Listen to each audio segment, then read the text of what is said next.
ហើយមួយវិញទៀតគឺវាស៊ីភ្លើងតិចមែនតើវាមាន TDP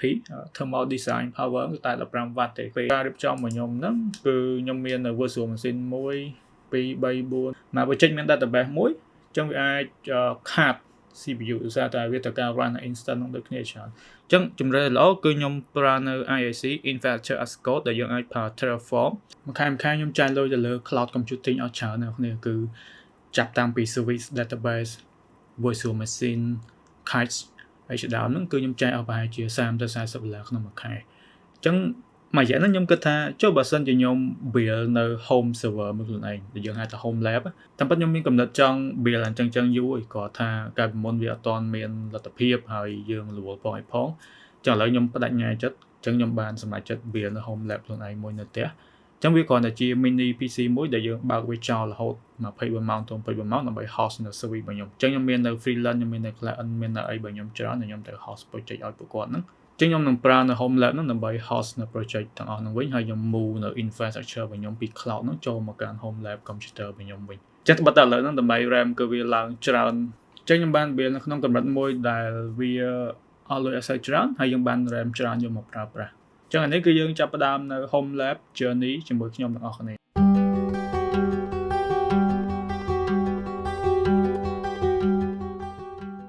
ចឹងអា mini PC ដែលខ្ញុំទិញហ្នឹងគឺ brand ឈ្មោះថា GMTech ដែលវាជាក្រុមហ៊ុននៅប្រទេសចិនមួយតម្លៃវាគឺ$260ក្នុងនោះដែរយើងទទួលបាន CPU Ryzen 7 7730U 8 core 16 thread ដែលវាមាន base clock 2 GHz និង boost clock 4.5 GHz ហើយវាមាននៅ L1 cache 512 KB L2 4 MB L3 16 MBបាទអញ្ចឹងកណ្ដាល cache ខ្ញុំមានទំហំច្រើនអញ្ចឹងវាជួយ improve performance របស់យើងដែរនិយាយទៅ cache នេះគឺដូចជា RAM របស់ CPU អញ្ចឹងកណ្ដាល cache ធំគឺវាជួយ improve performance ហើយមួយវិញទៀតគឺវាស៊ីភ្លើងតិចមែនតើវាមាន TDP Thermal Design Power តែ15 W ទេពេល efficient ហើយវាស៊ីខ្លាំងតែ45 W ទេហើយខ្ញុំបានទិញ RAM នៅខ្មែរទេដោយសារតម្លៃ260ហ្នឹងគឺអត់បាន RAM អីទេគឺបានតែ CPU ហើយនឹង board មកទេអញ្ចឹងខ្ញុំទិញ RAM ក្រៅអញ្ចឹងខ្ញុំទិញ 64GB ហើយខ្ញុំទិញ SD មួយតេទៀតក្នុងដែរខ្ញុំក៏ទិញម៉ាស៊ីនទប់ភ្លើងមួយដែរដោយសារតែនៅស្រុកយើងអ្នកដឹងអីគឺភ្លើងវាអត់ថេទេម៉ាស៊ីននេះវាអត់ធំហ្មងទេដោយសារខ្ញុំគណនាមកទៅបើសិនជាដាច់ភ្លើង 3-4 ម៉ោងអីគឺវាអាចទប់ជាប់មួយ hardware ខ្ញុំដោយសារតែ hardware ខ្ញុំវាស៊ីភ្លើងតិចទេអញ្ចឹងកណ្ដាលអាចលើសដល់ 4-5 ម៉ោងពេលខ្ញុំនឹងមាន plan backup ទៅកាន់ cloud វិញជាបណ្ដោះអាសន្នតែនៅពេលភ្លើងមកវិញខ្ញុំនឹង move វាចូលមកកាន់ server ខ្ញុំវិញអញ្ចឹងខ្ញុំមានតែជំរើសហ្នឹងសិនទិញមកហើយឥឡូវប្រើពីមិនអញ្ចឹងយើងចាប់ដើមភាសាគ្នាអញ្ចឹងខ្ញុំមាន2ជំរើសទី1គេហៅថា type 1 hypervisor ឬក៏យើងហៅថា bare metal គឺយើង install នៅ operating system direct នៅលើហ្មងអញ្ចឹងដូចជា Windows 11 Ubuntu Fedora អីជាដើមហ្នឹងអញ្ចឹងយើងប្រើហ្នឹងគឺយើងប្រើដោយកុំព្យូទ័រទូទៅហើយយើងអាច install web server អីចឹងទៅអញ្ចឹងប្រើរបៀបចឹងវាអាចមានហានិភ័យនៅពេលដែល operating system ហ្នឹងវាមានបញ្ហាវា down វា crash អីគឺ everything នៅលើហ្នឹងគឺទៅទាំងអស់តែម្ដងចុះបើសិនជាយើងប្រើរបៀបទី2គឺយើងប្រើជាលក្ខណៈ type 2អញ្ចឹងយើងមាននៅ central platform មួយដែលវាជាអ្នក manage virtual machine អញ្ចឹងឧទាហរណ៍គឺយើងអាច install នៅគេហៅថា Proximox host មួយអញ្ចឹង Proximox ហ្នឹងវាជា operating system ដែរគាត់ថាមុខនីតិវាគឺ manage virtual machine ផ្សេងទៀតបាទអញ្ចឹងតាមពិតទៅ Proximox គឺវា build ពីលើ Debian Linux ទេហើយអញ្ចឹងនៅក្នុងការរៀបចំរបស់ខ្ញុំហ្នឹងគឺខ្ញុំមាននៅ virtual machine 1 2 3 4 5 6 7អញ្ចឹងខ្ញុំមាន3បាទខ្ញុំមាន3 virtual machine អញ្ចឹងកុំព្យូទ័រមួយនេះយើងញែកនេះ home lab ខ្ញុំហ្នឹងគឺខ្ញុំញែកទៅជា8 virtual machine ដែល virtual machine ទី1គឺខ្ញុំឲ្យវាជា gateway virtual machine ដែលខ្ញុំឲ្យវាមានមួយ CPU ហើយវាមាន RAM 2GB ហើយតួនាទីវាគឺដើរតួជា gateway អញ្ចឹងគ្រប់ការ request ចូលមកកាន់ service គ្រប់យ៉ាងនៅក្នុង home lab របស់ខ្ញុំគឺត្រូវឆ្លងកាត់នៅ gateway VM ទាំងអស់អញ្ចឹងធ្វើអញ្ចឹងដើម្បីឲ្យវាជា central point access កុំឲ្យអញ្ចឹងពួកនេះគឺវាជា local network អញ្ចឹង public អត់អាចនិយាយ directly មួយពួកនេះបានទេគឺនិយាយចង់និយាយតែក្នុងនេះបានបាទហើយអញ្ចឹងដើម្បីចូលគ្រប់គ្រងគឺខ្ញុំអាចធ្វើនៅ Cloudflare Tunnel SH ហើយខ្ញុំអាច expose នៅ web service របស់ខ្ញុំតាមរយៈ web tunnel ទៀតខ្ញុំមាន2 thân đaសម្រាប់ SX មួយនិងthân đaសម្រាប់ HPS មួយ and then ចឹងគេ SX មកគេអាចចូលតាម Proximo host នេះតាមមួយមុខទៅបានហើយតោះមកខ្ញុំ set up ជា Kubernetes cluster ចឹងមានជា master មួយ worker 2ចឹង master មាន CPU 2ហើយ worker មួយមាន4 CPU ហើយនឹងមាន 410GB RAM ចឹងវានៅក្នុង Kubernetes cluster មួយហើយទៀតខ្ញុំមានជា service VM ដែលទី1គឺសម្រាប់ធ្វើ monitoring ចឹងយើងអាចប្រើនៅ Prometheus Grafana ដើម្បី monitor container collect log aggregate HDAN ចឹងឲ្យវាមាន2 CPU 6GB RAM VM ទៀតគឺសម្រាប់ទុកធ្វើ automation អានេះល្បីគឺ N8N គឺសម្រាប់ធ្វើ automation ទៅលើ service របស់ខ្ញុំគឺខ្ញុំឲ្យវាមាន2 CPU 6GB RAM មួយទៀតគឺសម្រាប់ CI/CD ចឹងនេះយើងទុក build នៅ Docker image ចឹងពេលដែលមានការ push code ទៅលើ GitHub អីចឹងអានេះដាក់ទៅជា runner វាទៅការ build image ហើយវាទៅការ communicate ជាមួយនឹង Kubernetes ដើម្បីទៅការ update service របស់យើងចឹងខ្ញុំឲ្យវាមាន2 CPU 5GB RAM ហើយចុងក្រោយគឺខ្ញុំមាននៅ database server មួយចឹងវាជា VM មួយដាច់ដោយឡែកវាមាន4 CPU 6GB RAM ចឹងខ្ញុំអាច host នៅ Postgres MySQL MongoDB ជាដើមចឹងសួរថាចុះមិនបានអត់ព្រម host database នៅក្នុង project ក្នុង container ហ្នឹងទៅចឹងដោយសារ database មួយគឺនៅពេលដែល project នេះវា grow ធំវាទៅការ series option ចឹងបើសិនជាយើង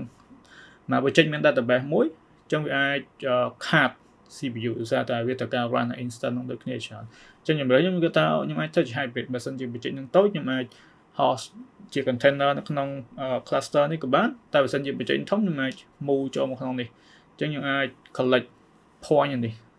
ចឹងនេះវាជា central point នៃ database មួយបានហើយខ្ញុំអាច set up backup អីនៅលើនេះបានទៀតអានេះជាការគិតដំបូងរបស់ខ្ញុំ initial idea របស់ខ្ញុំហើយតទៅមុខទៀតវាអាច evolve តទៅមុខទៀតអីចឹង CPU លើម៉ាស៊ីនហ្នឹងតាម8 core 610 cell តើប៉ុណ្នេះវាចែកគ្រាន់តែបើសិនយើងបូកចូលគ្នានៅ core នេះដោយសារ CPU នេះវាជា vCPU តែបើទៅជា virtual CPU ចឹងបើសិនយើងបូកចូលគ្នាទៅអានេះវា6 10 14 18 21ចឹងវារៀង over commit បន្តិចក៏ប៉ុន្តែក្នុងការប្រើជាក់ស្ដែងគឺពួកនេះវាអត់ run ចោលរហូតទេដូច CI/CD នេះវា run តែពេលណាយើង build វា trigger ពេលយើង push ចូល git អីវា trigger វា build ចឹងវា run level automation នេះក៏វាអត់ run រហូតដែរ monitoring នេះវា run database វា run តែ worker នេះក៏វាអត់ run ដែរចឹងមានថា resource គឺវាអត់ប្រើបច្ចេកនេះរហូតទេចឹងវារៀង slightly over commit តែ that's okay ដោយសារវាលើសតែបន្តិចទេចឹងជំហានបន្ទាប់ខ្ញុំទៅការ connect ជាមួយនឹង SAN network ហើយ .hdmi ចូលជាមួយនឹង monitor ដើម្បី install Proximo's VE host របស់យើងចឹងការ install មានអីបាក់ទេយើងគ្រាន់តែមាននៅ USB flash មួយយើង slash firmware ចូលហើយយើងទៅការ download ជាមួយនឹង mini PC ចឹងទៅយើងអាចទៅការ install វាតាមរយៈ GUI បាននៅលើ monitor ចឹងពេលដែល install ហើយគឺយើងត្រូវដោះ HDMI ដល់ឲ្យចោលអត់ទៅសារ server ត្រូវការ graphic ទេបងប្អូនចឹងយើងអាចធ្វើការ control នៅ VM របស់យើងបានតាមរយៈ web interface បានចឹង Proximo វានឹងធ្វើការ expose នៅ web interface មួយនៅលើ local network ចឹងខ្ញុំអាច access ដើម្បី control នៅ VM របស់ខ្ញុំតាមរយៈ Mac របស់ខ្ញុំតាមរយៈទៅរាប់ណាយើងនៅលើ local LAN ជាមួយគ្នាចឹងរបស់ដែលខ្ញុំចូលចិត្តធ្វើមកគេគឺខ្ញុំទៅដូរ standard ASA port ពី port 22ទៅ port 18ចឹងខ្ញុំត្រូវការ install package ខ្លះទៅលើ Proximo host របស់ខ្ញុំចឹងខ្ញុំខ្ជិល ASA ចូល install ម្ដងមួយយើងនឹងប្រើនៅ software មួយឈ្មោះថា Ansible ចឹង basically Ansible គេហៅថា configuration management គឺយើងចង់បាន package គេខ្លះយើងចង់បាន state ឬយ៉ាងម៉េចយើងចែកនៅក្នុង file Ansible មួយទៅហើយយើងគ្រាន់តែ run មក command វានឹងធ្វើការ make sure ថា package ហ្នឹង install ហើយយើង install គ្រាន់តែវាយ state present អីទៅចឹងវានឹង configure ឲ្យយើងចឹងយើង install package មួយចំនួនដូចជា Fastflex នេះសម្រាប់បង្ហាញនៅ system info របស់ server យើងHTOP សម្រាប់ monitor performance របស់ server ធំមួយចំនួនទៀតដូចជា Tmark IOTop អីមួយចំនួនទៀតដែល install ហើយខ្ញុំ ASA ចូលទៅគឺអីគេគឺខ្ញុំគ្រាន់តែវាយ tool នោះមកខ្ញុំអត់ចាំបាច់ធ្វើការ install តាមមួយចឹងយើង install បានអញ្ចឹងគឺ OS យើងគឺ Proximo VE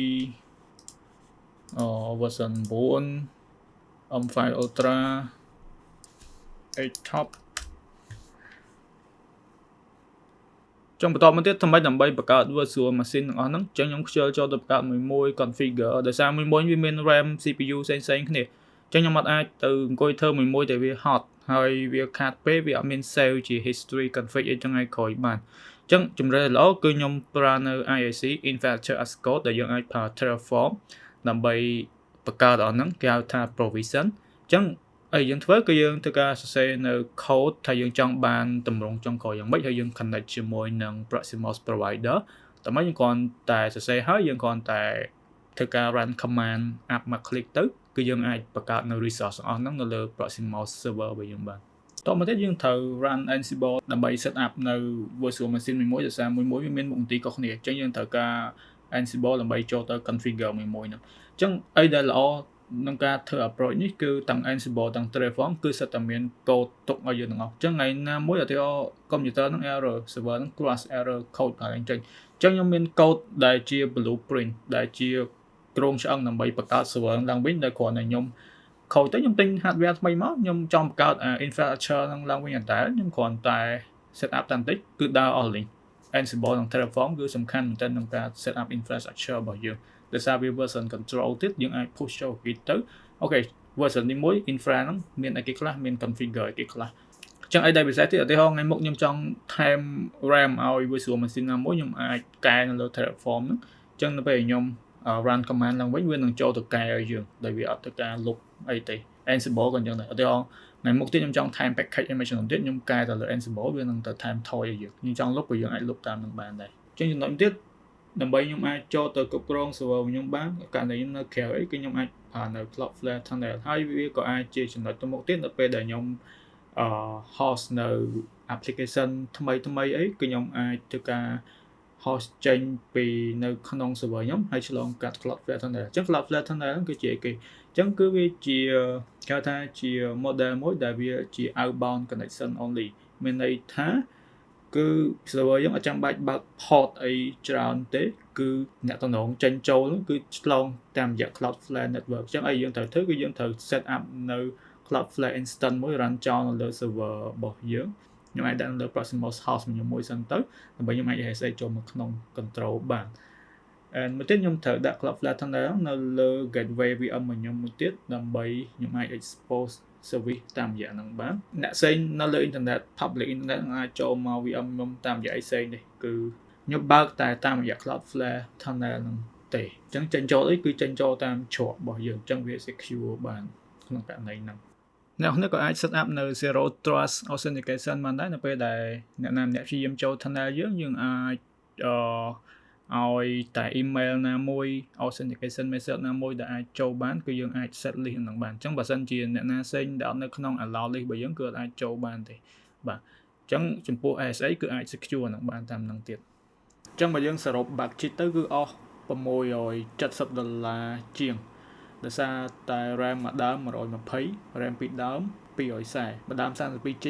SSD មួយដើម115កាលខ្ញុំទិញហ្នឹងហើយម៉ាស៊ីនទឹកភ្លើងហ្នឹង$60អ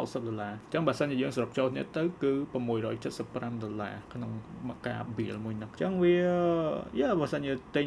កុំព្យូទ័រមួយទឹកទិញ Mac mini អីបានមួយកុំព្យូទ័រនេះខ្ញុំសប្បាយចិត្តដែរដោយសារខ្ញុំបាន RAM 64GB ខ្ញុំបាន HD Mate ហើយ CPU នេះវាទំនើបដែរអញ្ចឹងសួរថាពេលណាបានឃើញលទ្ធផលអញ្ចឹងដោយសារឧទាហរណ៍ខ្ញុំប្រើ cloud មួយខែអស់30អញ្ចឹងយើងគុណមួយឆ្នាំនេះគឺវាអស់360ចឹងសិនយើងប្រើ2ឆ្នាំគឺយើងចាប់ដើមឃើញចំណេញហើយគឺយើងចាប់ដើមឃើញថាអូខេ2ឆ្នាំយើងអត់ប្រើ cloud សោះអញ្ចឹងចូលដល់ឆ្នាំទី3គឺយើងចាប់ដើមចំណេញអត់ depend នៅលើ cloud ចឹងខ្ញុំ expect ថាខ្ញុំប្រើ server នេះ 4-5 ឆ្នាំយើងចាំមើល 4-5 ឆ្នាំក្រោយតើវាមានលទ្ធផលយ៉ាងម៉េចទៅលើដំណើរការមួយនេះអូខេចឹងវីដេអូ home lab យើងក៏មានតែប៉ុណ្្នឹងចឹងថ្ងៃមុខទៀតខ្ញុំធ្វើការ install អីថ្មី configure អីថ្មី learn បានអីថ្មីខ្ញុំធ្វើការ update ទៅកាន់អ្នកនរគ្នាទៀតចឹងអរគុណច្រើនដែលតាមដាន channel ខ្ញុំតាំងពីដើមមកដល់ឥឡូវហើយអ្នកនរគ្នាក៏ជាចំណែកមួយដែលធ្វើឲ្យខ្ញុំមានលទ្ធភាពធ្វើ project នេះដែរចឹងអរគុណដែលគ្រប់គ្រងខ្ញុំទិញ course របស់ខ្ញុំហើយចូលរួម bootcamp របស់ខ្ញុំbootcamp នេះគឺចាប់ផ្ដើម batch ថ្មីនៅថ្ងៃ23និងថ្ងៃ26ចំពោះវគ្គ full stack និង data science ចឹងបើសិនជាចាប់អារម្មណ៍អាច